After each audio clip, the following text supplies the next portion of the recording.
Hello church and attendees.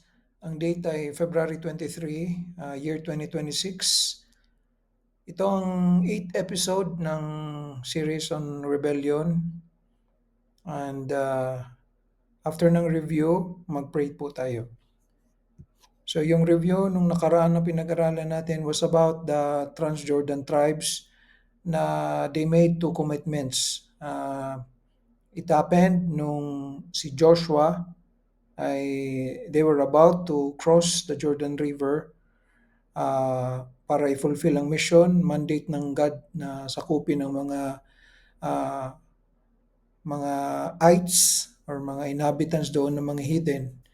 And reiterate ni Joshua yung command ni Moses sa Transjordan tribes. Again, the Transjordan tribes ay ang tribe ni Reuben, ni Gad, and then ng kalahati ng Manasseh. So, yung two commitments ng Transjordan tribes ang center ng discussion sa inyo because ang unang commitment nila is they will follow the newly installed leader na si Joshua. Second, nag-commit sila na they will not rebel. Di tulad ng mga naunang generation sa kanila, which were their fathers, mothers. Yung fulfillment noon na ipakita din sa inyo na totoong they kept their commitments until the end. So, nag-obey sila sa new leader and hindi sila nagrebelde.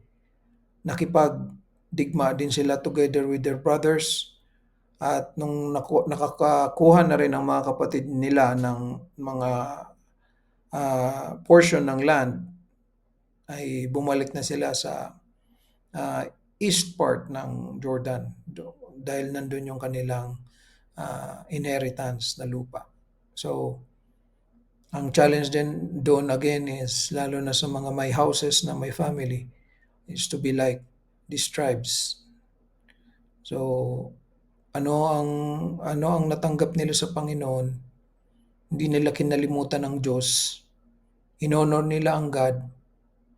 Inonor nila ang former leader. Inonor nila ang current leader.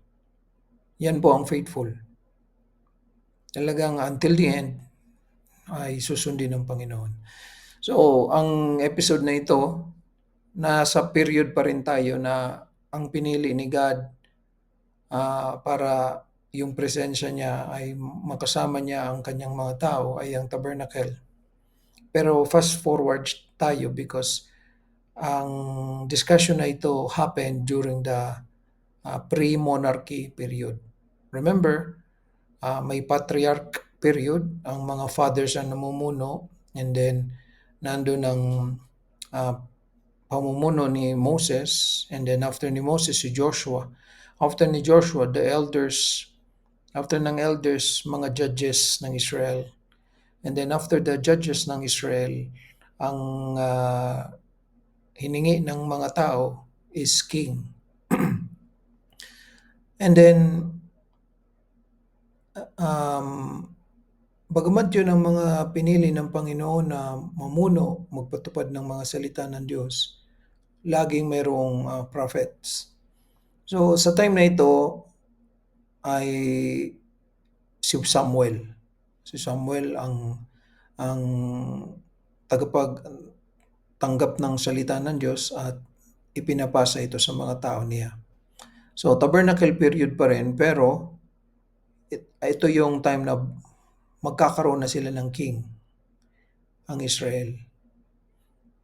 So yun po ang pag-aaralan natin and simulan natin ito in prayer. Our Father in Heaven, salamat po sa opportunity na may bahagi po ang mga ipinapakita po ninyong mga katotohanan at aral tungkol sa rebellion, isang paksa na napakahalaga sa lahat ng panahon sapagkat patuloy po ang mga rebelde o pagre-rebelde na nangyayari sa mga katawan ng Panginoong Hesuscristo. Patunay lamang na Bagamat ang salita ng Diyos ay tinuturo po, may mga tao po talaga na hindi po pinapahalagaan, pinapaniwalaan, kaya ang puso ay rebelde at ang mga gawa. Gamitin niyo po ito na pag-aaral o tatalakay para makita ng bawat isa ang sarili tulad ng sa salamin na lahat pong tao ay mababa kumpara po sa iyo. Lahat po na tao ay dapat sanang magpasailalim sa iyong otoridad at sa iyo pong mga salita, lalo na kung kaya po may mga nagre-rebelde dahil taliwas ang kanilang kagustuhan noon at hanggang ngayon po. Tulungan niyo po ang bawat isa sa pakikinig, pag-unawa lalo at ang pagpoproseso po nito sa mga pangyayari sa kasalukuyan sa aming mga eklesiya at gayon din po sa aming mga sarili bago ang iba. Pagpalain niyo po, Ama, itong pagtatalakay ng iyong mga salita sa ngalan ni Jesus. Amen. Ang text natin ay 1 Samuel chapter 12. So nag-jump na tayo from Joshua and then Judges. Yung Judges po, yan yung evidence na natupad yung prophecy ni Moses na yung mga Israelites eventually magre-rebelde. So katuparan po ang Book of Judges. So hindi ko po muna tinatch yun dahil paulit-ulit naman yun. Obvious naman po doon yung rebellion ng Israelites. Ang rebelde talagang uulit-ulitin yung paggawa ng pagtalikod, paggawa ng kasalanan laban sa Panginoon. So ang nilalaman nitong chapter na ito ay yung final address ni Prophet and Priest Samuel na nasa point na si Samuel din tulad ni Moses, matanda na, dying na siya. So nagbigay siya ng mga huling habilin, ika nga. At yung habilin na yon, may kasama po yun na pagbibigay niya ng warning o babala laban sa rebellion. So makikita ninyo so far ang katapatan ng mga lingkod ng Diyos. Laging merong pagbibigay ng babala o warning laban sa rebellion. Makikita ninyo ang kanilang mga karunungan na galing sa Diyos kasi ahead of time, nakikita nila ang mga mangyayari doon sa mga tao na pinagkatiwalaan ng Diyos ng kanyang salita. Biruin ninyo, may salita na yan ng Diyos, pero nagawa pa rin magrebelde. Biruin na ninyo na mayroon na yan mga matapat na lingkod ng Diyos, nagawa pa rin magrebelde. So, hindi na po bago sa panahon natin. Dahil ito pong mga nagpapastor ng eklesiya ay kung ipukumpara po sa mga pinagdaanan ng mga lingkod ng Diyos noon, ay talagang wala po. Pero sa pagsisikap po na ituro ang salita ng Diyos, meron pa rin mga nagre-rebelde. So kayo po mga wala sa mga taon lalo na hindi nyo kilala yung mga pinangalanan ng mga nagrebelde nung nakaraang linggo. Sana tandaan ninyo yung mga patutuon ng mga Kristiyano. Like ni Brother Randy, ni Sister France, nung nakaraang linggo. Tandaan ninyo yung mga kwento na yun at ingatan ninyo kasi doon nyo maingatan ng sarili ninyo na huwag ulitin yung sabi ngang kasaysayan. History is repeated to those who do not know the history. Aside from that, mayroong inspired history. Yan ang Word of God. Tandaan natin, ang Word of God, hindi lang yan kasulatan na galing sa Diyos, na mga naglalaman ng turo ng Diyos. Nangyari yan sa tunay na buhay. So that is part of history. Kaya nga, His story. Ano po ba ang best history? The story of His or Him. And that is the story of Jesus or God. So the best history is the story which you will find in the Word of God, the Bible, the best book. So kung mayroon man tayong mas dapat na iibigin na kwento sa kasaysayan, yun dapat ang kwento ng Panginoong Hesus. Ang lokasyon ay doon pa rin sa lupa na pinamana o binigay ni God sa mga tao po niya. So ang time is post-Judges, tapos na po ang paggamit ng Diyos ng mga judges. In fact, si Samuel is one of the judges of Israel. And pre-monarchy. At this point, pumili na ang God ng king para sa kanila. Pero binigay lang ni God yung gusto ng mga rebelding tao. Hindi dahil sa kalooban ito ni God. Ang kalooban ni God is sumunod ang mga tao ng Diyos sa Kanya sa pamamagitan ng pinasulat niya na mga salita. Kay Moses, yung Torah, yung from Genesis hanggang Deuteronomy. Eventually, nagkaroon pa ng karagdagang mga libro, mga Nebim, yung mga sinulat ng prophets, and then Ketubim, mga sinulat ng mga poets, songs tulad ng Psalms, Song of Solomon, and then mga Proverbs ni Solomon, etc. So, titingnan na natin ngayon yung background muna para ma-establish ko yung sinabi ko kanina. Na ang pagkakaroon ng king, hindi yan gusto ni God. Gusto yun ng mga rebelde na tao ng Diyos. So tandaan din ninyo, sa time na ito, rebelde na sila. Sa time pa lang ng judges, rebelde na sila. Okay? Makikita ninyo ang character ng rebelde. Nabanggit ko na ito, nandyan ang may faithful leader o wala, magre-rebelde. Kaya hindi talaga pwedeng sisihin ang leader. Tapos, lalo pa pag wala na. Naalala ninyo yung nangyari nung si Moses ay inutusan ng Diyos na umakyat ng bundok para isulat ang salita ng Diyos. So, nawala lang si Moses. Anong ginawa na ng mga Israelites?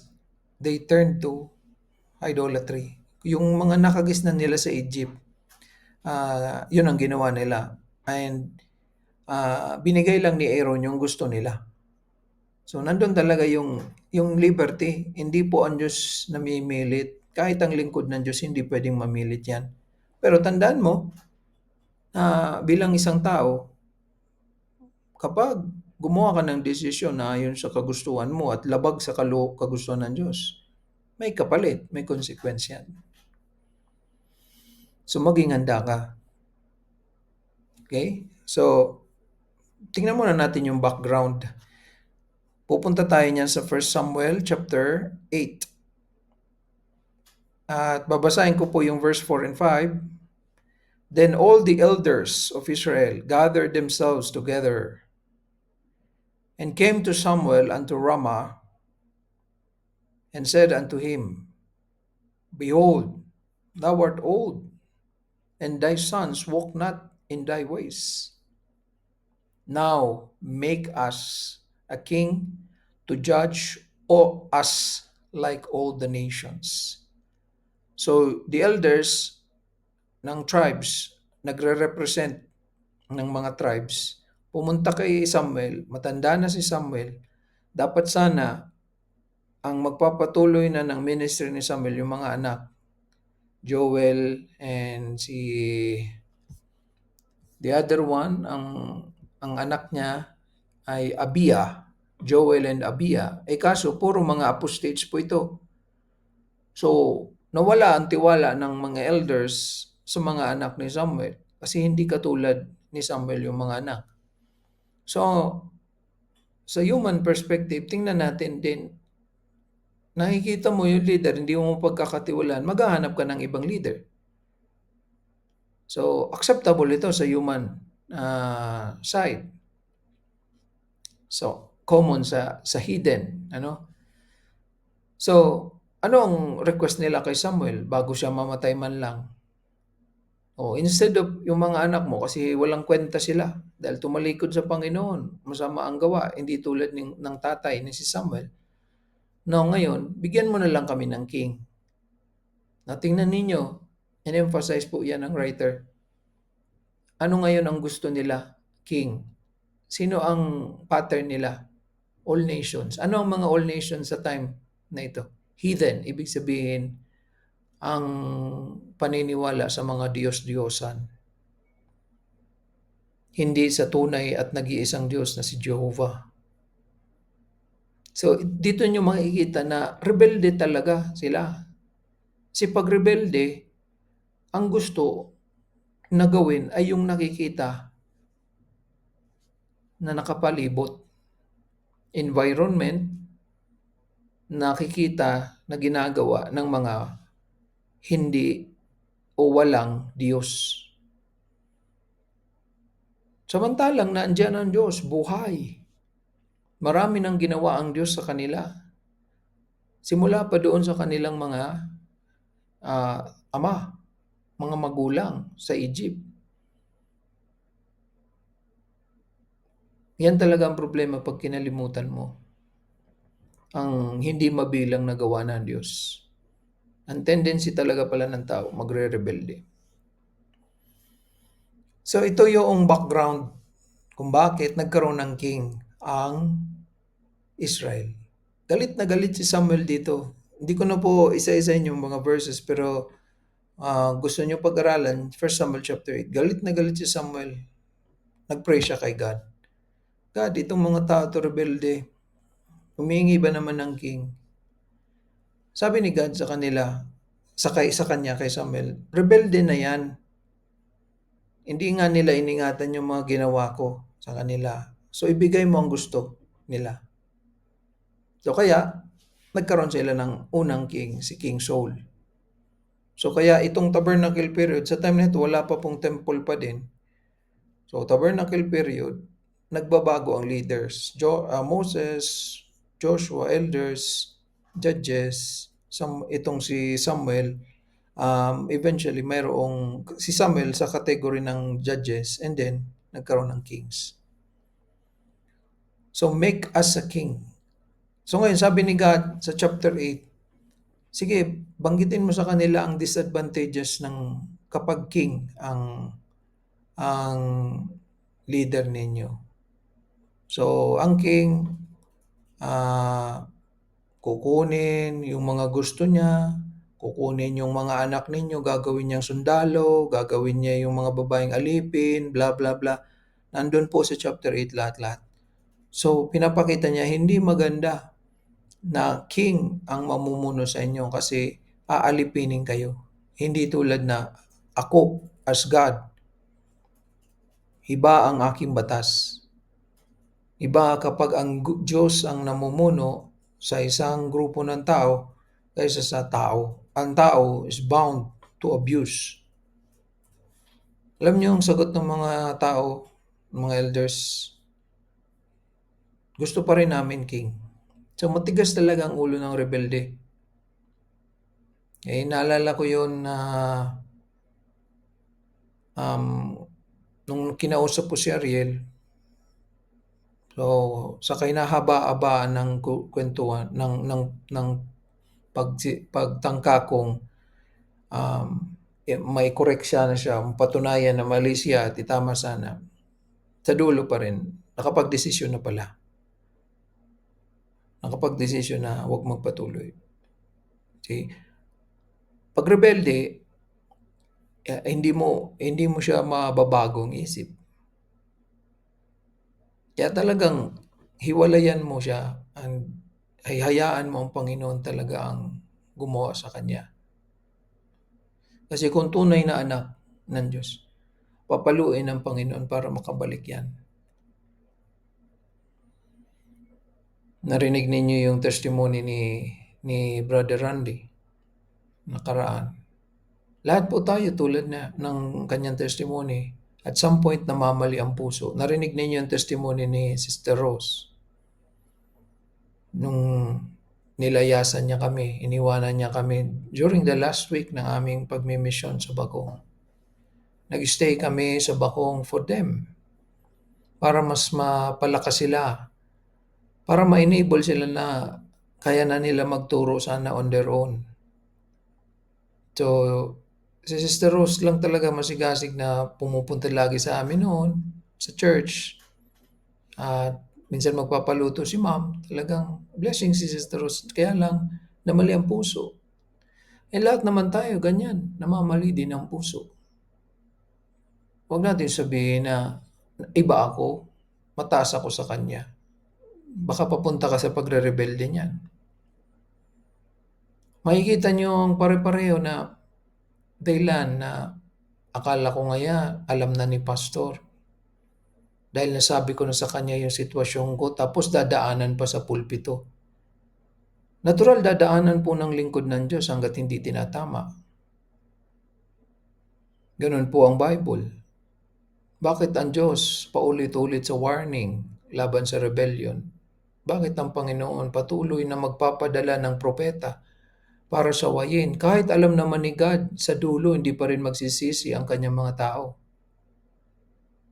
Bakit pa rin siya nagpadala? Okay? So, hindi pwede po gamitan po yan ng filosofiya ng tao yung, or kaya lohika ng tao. Kasi hindi po magwo-work yan sa faith. Si Sister Rose nakabalik, si Brother Randy nakabalik. Si Larry, kasi pare-parehong kwento ni Sister Rose ni Brother Larry. Si Larry, ganun din. Pero, ibang level si Larry. Yung kapatid niya, yung mga anak niya. Ibang level ang yabang, mahangin. Hindi na bumalik. So, punta na po tayo sa unang condition. Kasi kung sa Transjordan tribes, may 2 commitments sila.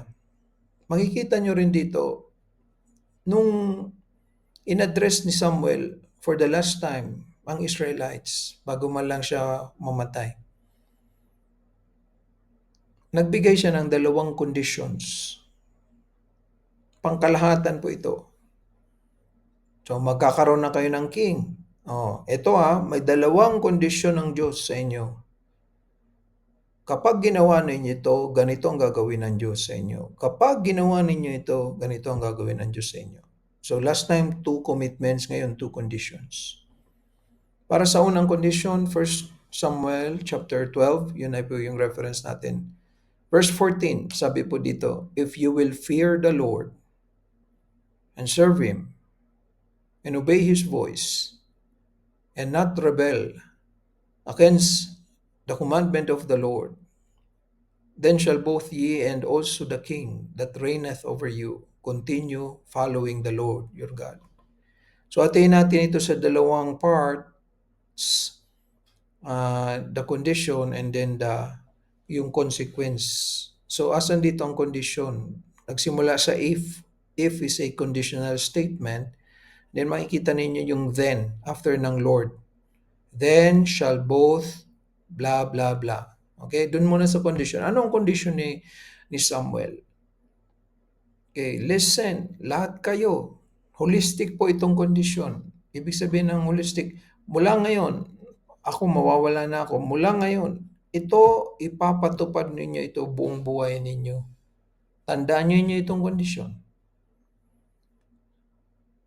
So yung condition is divided into 4 actions na dapat na gawin nila. Number 1, lahat ito para kay God. Para kay God. Number 1, dapat katakutan nila si Jehovah. Number 2, dapat mag-serve sila kay Jehovah. Number 3, mag-obey sila kay Jehovah. Number 4, huwag sila magrebelde sa mga utos ni Jehovah. Yung word na fear po dito ang pinakauna, magkakasunod po yan. Kasi hindi po pwede magawa nila ang pagsuserve at pag-obey at yung wag magrebelde kung wala itong fear sa kanila. Another term for fear dito is reverence. Kaya ang tinutukoy nito mismo yung kung iingatan nila yung mga ginawa ni God sa kanila historically, kahit simula pa sa time ni Abraham, nung kanilang patriarch. Kaya nga pinasulat ni God yun, para mabasa nila, marinig nila, maingatan nila. So, yung lahat na yun tatandaan nila, ipapasa nila sa mga anak nila at sa mga anak ng anak nila din. Then, mananatili sa kanila yung kanilang fear. Ang kailangan ng fear para makapag-serve and obey sila.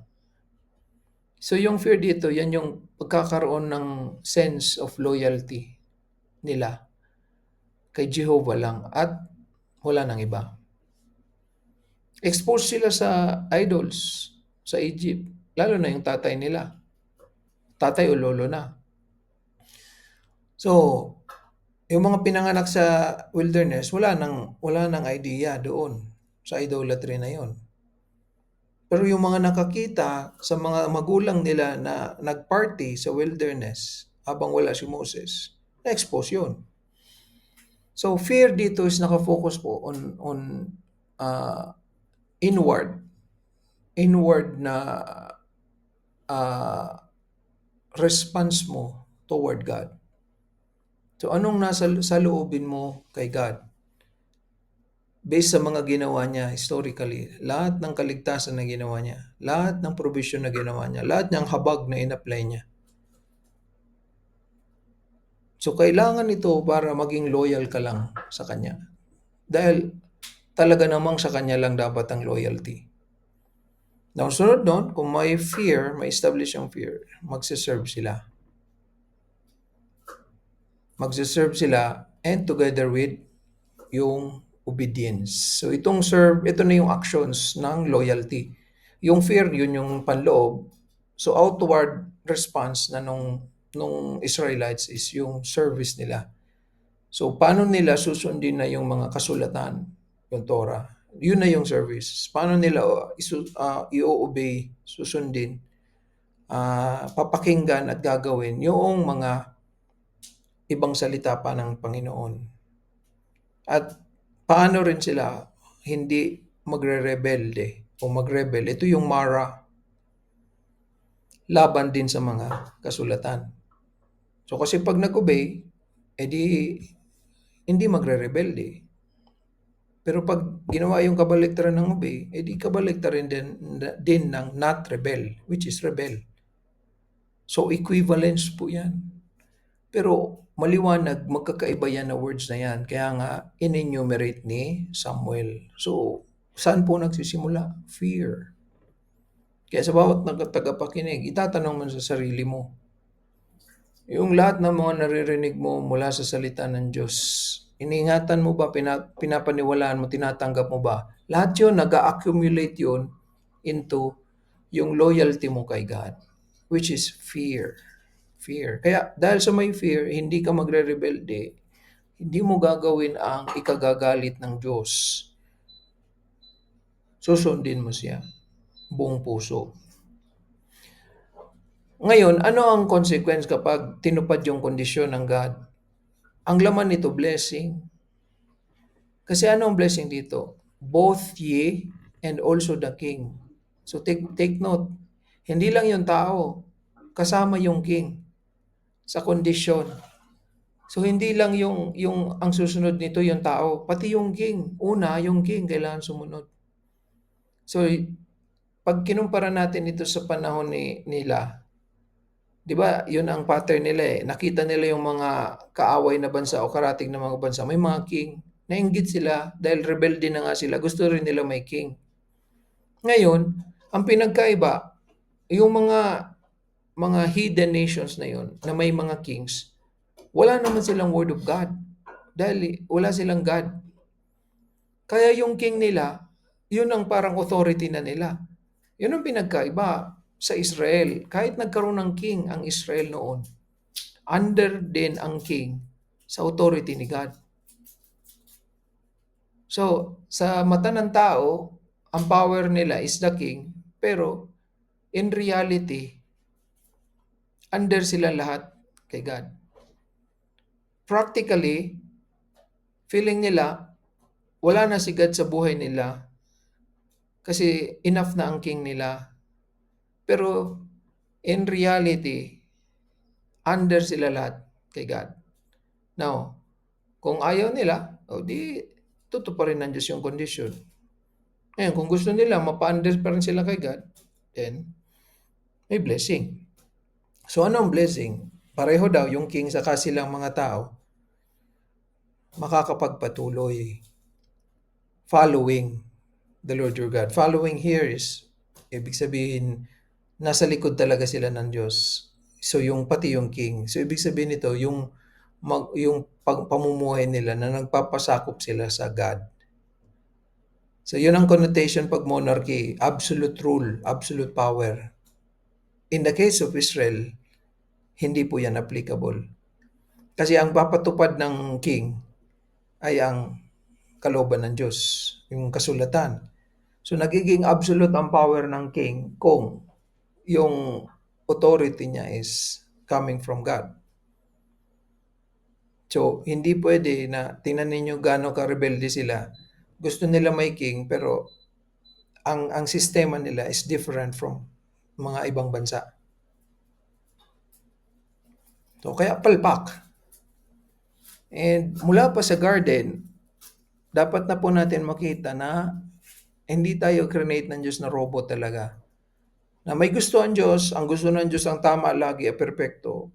Pero inahayaan talaga ng Panginoon na yung tao is gawin niya yung gusto niya. Pero may kapalit. May cursing talaga, lalo na kung yung ginawa ay opposite ng gusto ng Diyos. So maganda ka. Ganon po ang Diyos. Ganon ang character of God. Kikilalanin natin yan. Kaya nga po nag-church tayo kasi para makilala natin ang gusto ng God, maintindihan natin ang salita ng Diyos, para yun ang sundin na natin. Hindi yung sarili na natin, pa natin. So, i-summarize natin itong verse na to. Condition number 1 is, fear, serve, obey, rebel not. Kapag ginawa mo itong apat, ano ang blessing ng condition? Naglalaman ng blessing. Papayagan pa sila ng Diyos na makapagpatuloy sa pagsunod. Number 1 ang king, number 2 the people. So makikita ninyo dito yung inherent na quality ng character ng God na sovereign ang Diyos. Bakit? Para ang king makapagpatuloy sa pamumuno at ang mga tao makapagpatuloy sa pamumuhay, nakadepende sa Diyos. Kung papayagan ng Diyos, makapagpatuloy sila. At kailan nahayaan ng Diyos na mabuhay pa sila at makapagpatuloy pa sila? Kung tutuparin yung condition. Ingatan mo ang mga ginawa ko historically at ang mga salita ko. Fear me. Serve me. Obey me. Do not rebel against me. So ang rebellion po, makikita nyo na dito. Ang rebellion, the opposite of FSO. Fear, serve, obey God. Kasi yung first three, puro affirmative. Ang number 4, rebel not, negative. Fear, serve, obey. Pero bawal magrebelde. And kung may fear, di magre-rebelde. Next condition. Sunod na verse. 1 Samuel 12:15. But, so magkadugtong kasi may conjunction siya. So magkadugtong yung 14 and 15. Here is the second condition. But if you will not obey the voice of the Lord. So opposite, mapapansin nyo, opposite na nung condition 1. Negative nung condition 1. But rebel against the commandment of the Lord.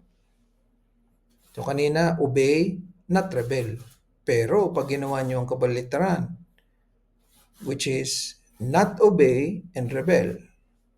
So pwede nyo yung i-treat ito as one condition. However, hiniwalay ko po because iba ang consequence ng first condition sa second condition. Ang first condition is blessing. Ang second condition is cursing. The opposite of blessing. Now, ito ngayon ang cursing. Then shall the hand of the Lord be against you, as it was against your fathers. The hand of the Lord is a Hebrew idiom na rene-represent nito ang divine judgment ng God.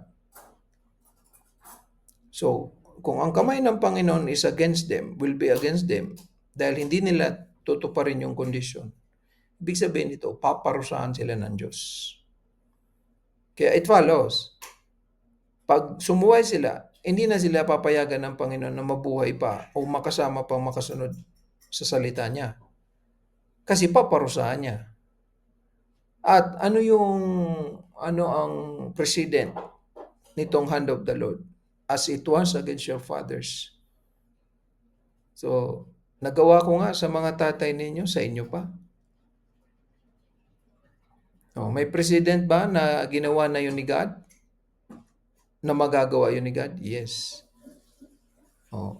May control ba yung mga tatay nila sa buhay nila sa desert? Wala. Lahat sila. Naubos sila. Joshua lang talaga, saka si Caleb and the other elders. Kasi yun lang yung nag-obey. So yung hindi nag-obey, as a whole, talagang.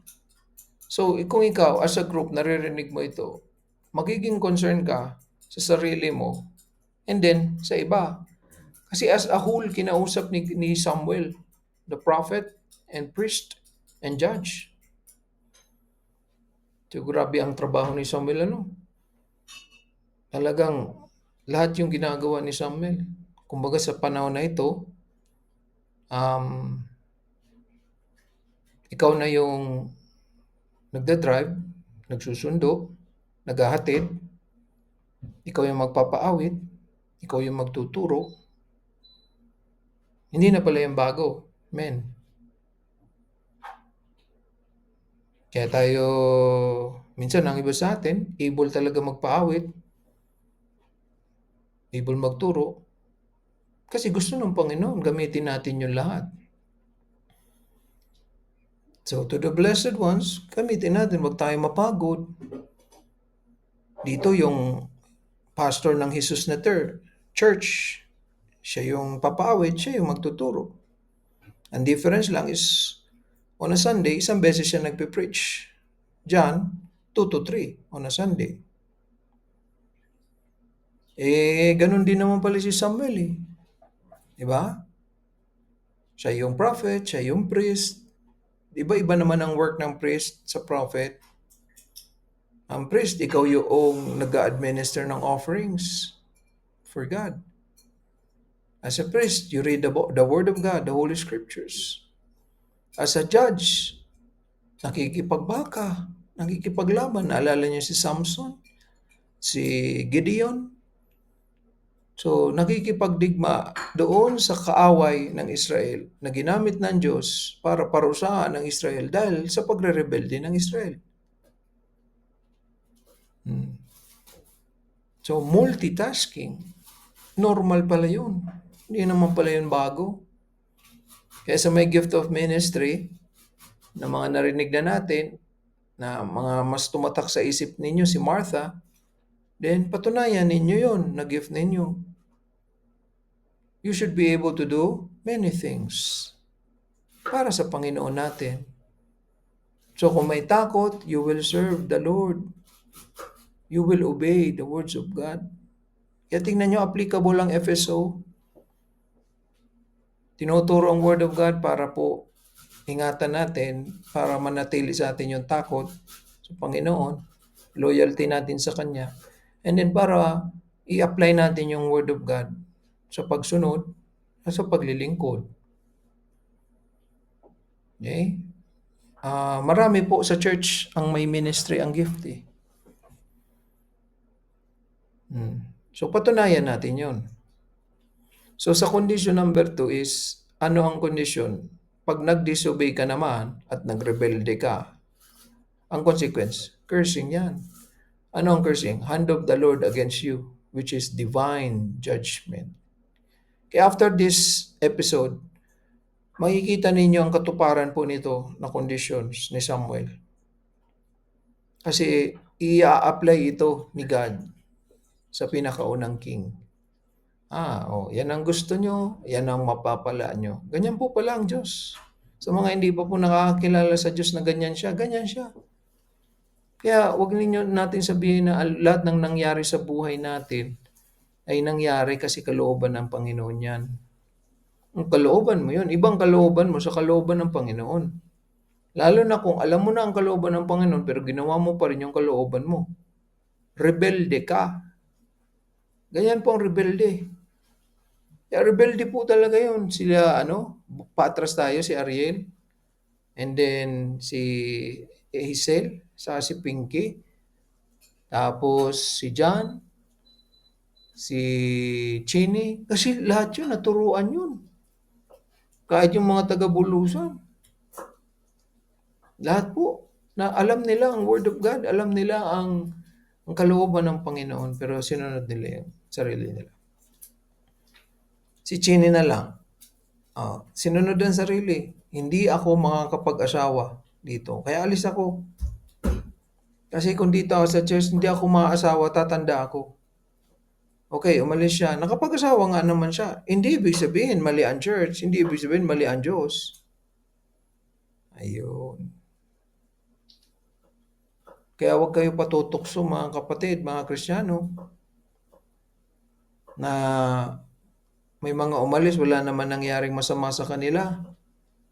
Tandaan ninyo, patuloy po habang tumatagal ang panahon, natutupad po ang mga salita ng Diyos. Kaya mas lalong totoong magbabalik talaga siya at ang pagbabalik niya nangangahulugan kaparusahan yan sa mga hindi naligtas, sa mga rebelde.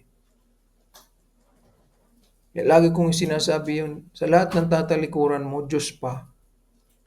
Talagang ikaw ang pinakamababang level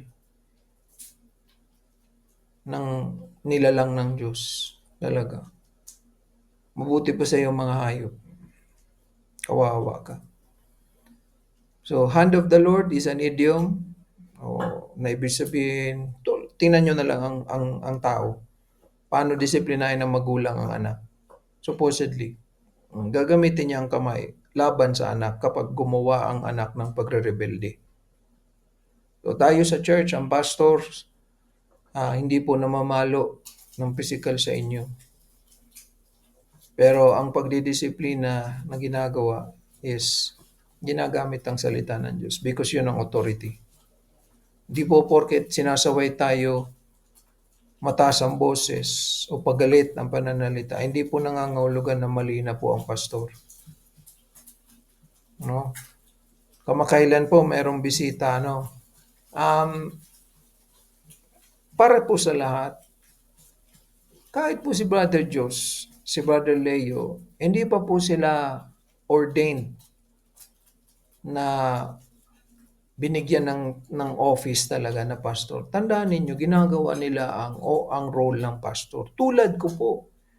Wala rin naman po akong title of pastor because hindi ako qualified. Pero, hindi ako nagbabawal sa mga Kristiyano na tawagin akong pastor kasi ang ginagawa ko ay ang pagpapastor. Ganoon din po sana ang gawin ninyo kay Brother Jos. Ituring ninyong pastor siya. Ituring ninyong pastor si Brother Leo. Hindi po nangangahulugang tinatawag mo silang brother is hindi mo tinuturing na pastor. Hindi rin naman masama tawagin mong pastor. Ang iba sa inyo, kung tawagin si Brother Josh, kuya. Ano kayo? Ang iba sa inyo, tawagin sir. Kaya tingnan nyo, kahit yung bisita, nalito sa teacher. Kaya makakatulong po yan. Halimbawa, may bisita ulit.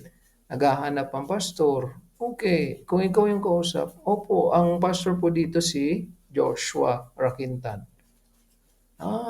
Okay. Opo, assistant po ako. O ngayon, kung magtanong ng detalye, na-ordain po kayo?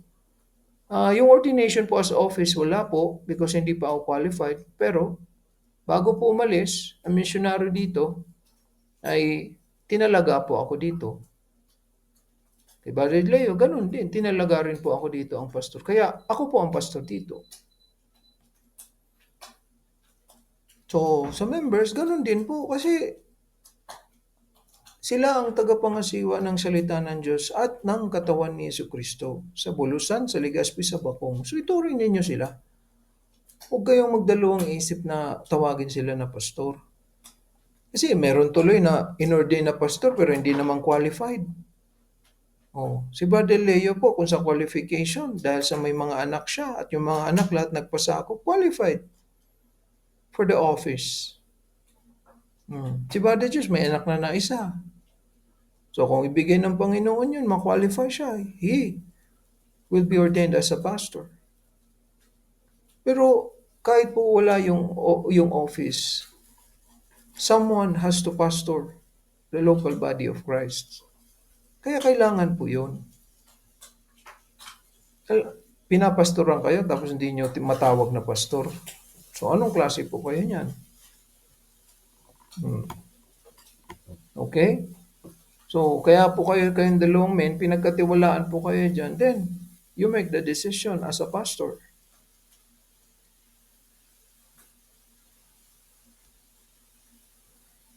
Okay? Idagdag ko po ito ng verse 25. But if ye shall still do wickedly, ibig sabihin ko, itutuloy nyo pa rin yung pagre-rebelde ninyo, paulit-ulit pa rin kayo, ye shall be consumed. Yung word na consume dito is, an idea talaga is kainin ka. And in-emphasize again ulit, ni Samuel, take note, hindi lang kayo, pati ang king nyo. So, you see, yun ang pinagkaiba. Kasi sa hidden, wala silang God. Feeling nila, ang king nila, ang God nila. Pero sa kanila, sa Israel, ang king nila is under the King of Kings. So yung human kingship, mababa po yan sa Jehovah kingship. Okay? Make no mistake na ituring na nung nagka-monarchy ang Israel, pareho sa ibang mga bansa. No. Kasi yung monarchy na ito is within or under the theocracy. Theocracy is ibig sabihin the rule of God. So nagpe-prevail si God over this group of people na pinili niya. Okay? So in summary, makikita natin dito sa conditions na in-establish ni Samuel na nagbigay siya ng warning. Pero yung winarningan niya po, hindi po magre-rebelde pa lang, mga rebelde na po.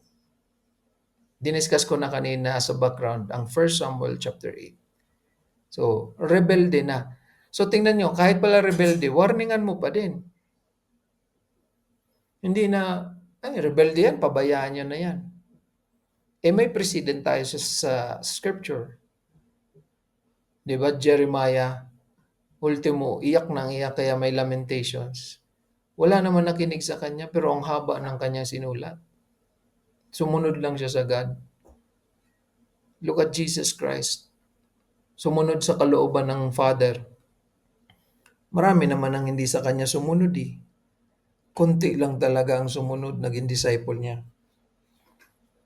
So, hindi tayo gagawa sa Panginoon o sa pagsunod sa Panginoon Diyos dahil lang after tayo sa result eh. Ang success hindi po tulad sa secular world. For example, call center agent ka, makakatanggap ka ng compensation depende kung mas maraming makuklose mong account. Like outbound call center agent ka, nagko-call ka sa mga tao. Pag may makumbinsi kang tao, nag-order, bumili sa'yo, dagdag yan sa iyong compensation. So, i-judge ka ng boss mo or ng company mo based sa kung ilan yung result. Hindi po ganyan ang pagsunod sa Panginoon. Kaya po yung matapat ka, nakakapagpatuloy, bagamat tumatanda, humihina, pero tuloy ka pa rin sa paggawa. Mag-aaral ka pa rin para malumakas. At ginagawa mo ang pinapagawa ng Panginoon. Hindi lang po para maghanap ng disciple, kundi yung ministeryo, pinapalakas mo ang sarili mo para mapalakas mo ang iba. Yun po, successful po yun. Wala ka pang natatanggap na reward maliban sa earthly reward, pero after nun, nandun yung heavenly reward. Kaya hindi talaga po, mali po yun na ginawa ng mga elders ng mga Israelis, tumingin sila sa mga ibang bansa na wala namang Diyos. Hindi mo kailangan na pattern sila kasi enough po kung ano ang gusto ni God, which we will find all the time sa Word of God. Samuel implied that the king is still under Jehovah like them. Paulit-ulit niya sinabi, kayo at ang hari ninyo. Ah. So kaya iba po talaga, wag nating ituring na pareho yung monarchy. During the age of exploration in the history, from 15th century to 17th century, European countries, European kings mandated ang paglalakbay across the sea para makapag-discover palalo ng mga panibagong territories, resources, and nag-usap-usap sila, whoever man ang bansang or ang king na makadiscover na una sa kanya. So, ngayon, ang Europe noon may Catholic Church na. Hindi pa nga Europe talaga na unified, pero yung mga countries sa West, sa Rome, Catholic Church. So, yung unang Pope niyan, Pope Nicholas, in the 15th century, nasa 1400s, nagpatupad ng isang decree, the Doctrine of Discovery. Ngayon, ang ibig sabihin noon, yung Kristiyanong hari, kapag na-discover niya ang isang lupain, dahil doon sa Doctrine of Discovery na yon, maaari niyang, lalo na kung yung lupain na ma-discover, siyempre hindi Kristiyano, by that doctrine, mapapasa kanya yon, absolute yun. Ngayon, ginagamit din yan na estratehiya para mas mapalaganap ang Kristyanismo. So yung mga hidden, kung ayaw magpasailalim sa kanila, magre-rebelde, pinapartay. And yung magpapasailalim, pinapakonvert to Christianity. Kaya pinipersang magpabaptize, kahit hindi naman talaga tunay. So yun po ang mga mali na yung mga sa kasaysayan in the 15th century na ginamit nila yung authority ni God kahit hindi naman sila inauthorize ni God. Ginamit nila ang pangalan ni God in the name of God the Father na the Son and the Holy Spirit na sakupin ng ang grupo ng mga tao sa isang lugar and then gawing Kristiyano na sapilitan. So, hindi po yan pwedeng ihalin tulad dito. Yan yung sinasabi ko, ang monarchy ng Israel, iba sa monarchy ng mga bansang walang pagkilala sa Diyos. Kahit ang Catholic po, kasi ang Catholic, yan yung religious, theological power na nag-impluensya po sa mga hari noon. And dala-dala po yan. Kasi ang Spain noon in 1500, Katoliko na. So, nakarating ang Spain sa mga isla natin, 1521, si Ferdinand Magellan ang nakadiskubre ng mga isla natin. Siyempre, hindi pa tinatawag na Pilipinas. O kaso, hindi natuloy si Magellan kasi namatay si Magellan sa Battle of Mactan sa Cebu. So natalo po ang mga Spaniards, kaya nagsiuwian sila that same year. And matagal po bago nakabalik sila. Nung nakabalik sila, more than 40 years, pagbalik nila ng Spain, nakabalik sila after 44 years, 1521 plus 40, 1565. Bago na Miguel Lopez de Legazpi na. Doon nagtagumpay ang Spain para sakupin ang mga isla natin na ipinangalan ni De Legazpi sa kanyang hari. Prinsipe pa noon si Philip Philip II. Kaya Filipinas. Kaya Philippines. O ngayon, ano ang influence nung ni Legazpi, ni Miguel Lopez? Yung doctrine of discovery din. Kaya ganun din, may mga dala silang missionaries, nag-mission. Maraming mga Pilipino na-convert sa Katoliko, naging Katoliko. Tinuruan, tapos binautismuhan para maging Kristiyano na kuno. Gamit, dala-dala ni Magellan, ni Legazpi, ang pangalan ng Diyos. Pero wala namang kasulatan na magpapatunay na inutusan sila ng Panginoon na gawin nila yon. Hindi tulad ng Israel o ni Moses and ni Joshua na inutusan sila ng Diyos. Yung lupang yan, sakupin ninyo kasi binigay ko yan sa inyo. Hindi dahil sa karapat-dapat kayo, matitigas kayo ang ulo nyo, pero gusto ko. Kung susunod kayo, ibibigay ko. At yung mga taong nakatira dyan, mga ites na yan, lahat yan, tanggalin ninyo, patayin ninyo. Kasi yan, mga hindi yan kumikilala sa akin. Mga hidden yan. No, kaya yun ang bunga. Yun ang diferensya po. No, so eventually, kaya naging Katoliko ang Pilipinas. Dahil doon sa age of exploration and then yung influence ng Catholicism sa mga bansa sa Europa. Spaniards nakarating una sa atin, and then na-influensya ng doctrine of discovery na sino ang mauna, siya rin ang may karapatan na gawing Kristiyano ang mga tao doon. Pag ayaw, patayin. Okay? So, dagdag natin ang reference na ito, 1 Samuel chapter 8 verse 7 to 5. And the Lord said unto Samuel, hearken unto the voice of the people in all that they say unto thee, for they have not rejected thee, but they have rejected me. Yan ang ebidensya po. Bago pa sila, si Samuel nag final sona, sinabi na ni God, hindi naman nila reneject ikaw, ang reneject nila ako. Kaya ko po nasabi, rebelde na po ito. Pero pwede pa ba lang warningan ang rebelde? Opo.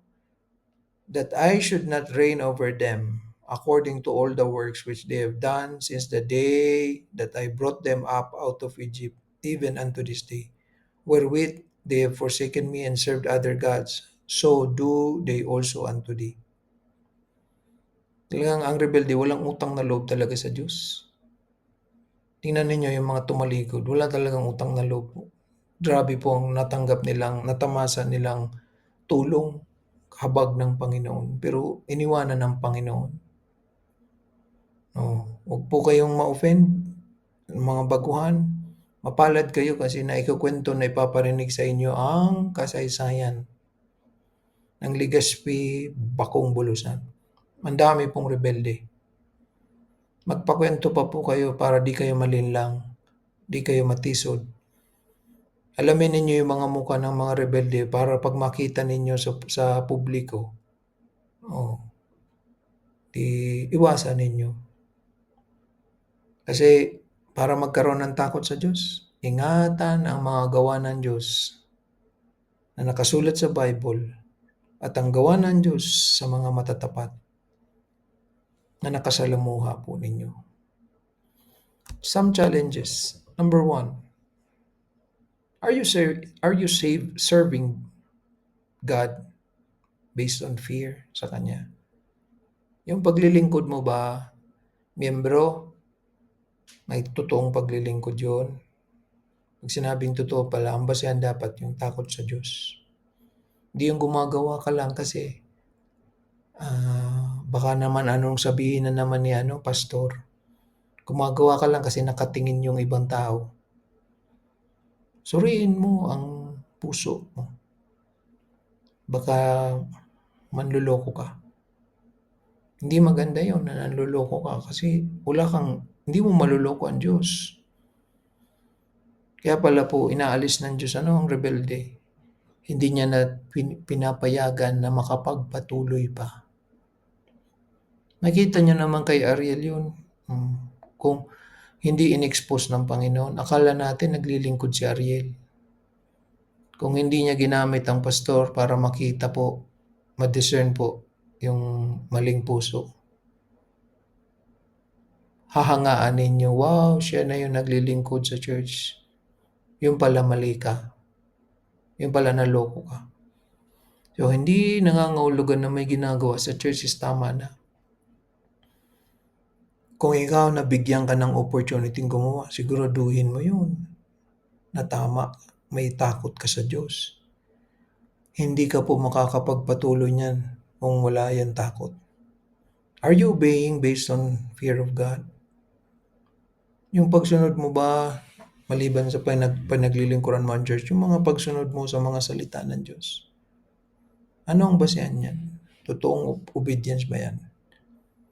How will you learn to fear God if you do not know the Word of God? Paano mabuild sa iyo, mapalakas yung takot mo sa Diyos kung hindi ka nagsisikap mag-aral? Maliban sa pagtitipon, yung pag-aaral mo na pansarili. Nasubukan ko na po yan eh. Kung hindi ka po talaga mag-aaral sa sarili mo, hindi ka lalago. At ang pag-aaral po talaga ng Bible, lahat po nagsisimula mahirap. Pero pag sinikap mo lang po na ulitin, ganun po ang pagmi-mission dito sa Armenia. Pinapasalamat ko sa Diyos yung hirap ng pag-aralan po na intindihin ng Armenian language. Dahil sa hirap, meron kang pagkakataon lagi humingi ng tulong sa Diyos. Pag madali na lahat, makakalimutan man Diyos. Tingnan nyo sila, ang Israelites. May lupa na sila, may bago na silang buhay. Tapos na ang gera, nalimutan ng Diyos. Rebelde. Pagkatapos ng warning, ano ang choice mo? I-apply natin yung final address ni Samuel sa churches natin. As a member, as an attendee, ano ang choice mo na pipiliin? Obey o rebel? So, importante po na ito pong desisyon na gagawin ninyo ay masagot po ninyo yung mga patanong po ito. Kasi makakatulong itong mga ginagawa sa inyong challenge questions para lalo kayong tumibay sa pananampalataya. Iba ang condition with blessing, and iba po ang condition na may cursing. Tuparin mo yung condition para may blessing. If you obey, may blessing. If you rebel, guaranteed din ang cursing. Kaya kawawa sila Ariel and others because God will curse them or is cursing them for what they did. Remember Julma Torre. So nag-effort si Sister Franz, pangalanan yung mga rebelde, pero parang hindi ko narinig na pinangalanan mo, Franz, yung anak mo. Nagrebelde. Ano yun? Bias? So pagkatapos ng warning na ito, yung future para sa kanila and para sa atin, bawat isa sa atin, ang future will only fall sideways. Ibig sabihin, mag-obey ka, bless ka. O kaya, sa kabila, mag-rebelde ka, i-curse ka. Para sa assignment, para sa lahat naman itong taga-bulusan this time. Kasi, bihira po ang bulusan mabigyan ng assignment. So ngayon, ang assignment para sa inyo lahat, Brother Danny, Sister Rosie, Eunice, Heaven, and then Christian. 5 kayo. Bawat isa sa inyo, magbigay kayo ng isang application para sa bawat condition. So, bali, 2 applications. So, ganito po yan. Anong application mo, Brother Danny, ng condition na 1? Magbigay ka ng kwento sa buhay mo na nag-fear, serve, obey ka at hindi ka nagrebelde, ano yung blessing? Then magbigay ka ng application din nung condition 2. Hindi ka sumunod, nagrebelde ka, ano yung curse na ginawa ni God sa'yo? Yan po ang assignment para sa lecture number 8. Ipagpapatuloy po ito, manalangin tayo. Ama, salamat sa kabutihan mo, sa pangunguna ng banal na Espiritu sa pag-aaral, pagtuturo o pagtatalakay. Salamat po sa mga inalagay po ninyo sa aking puso at isip para ibahagi po ito sa lecture na ito. Sana po Ama ay ganoon din po ang gawa po ng inyong Espiritu sa bawat naligtas. Pangusapan niyo po Panginoon ng mga puso na gumawa rin ng desisyon tulad ng Transjordan Drives at tulad din po sa conditions na ito na may apply din sana ito ng bawat isa, hindi lang sa nabigyan ng assignments. At salamat po Ama dahil ito ay nagsilbing blessing na ang pagre-rebelde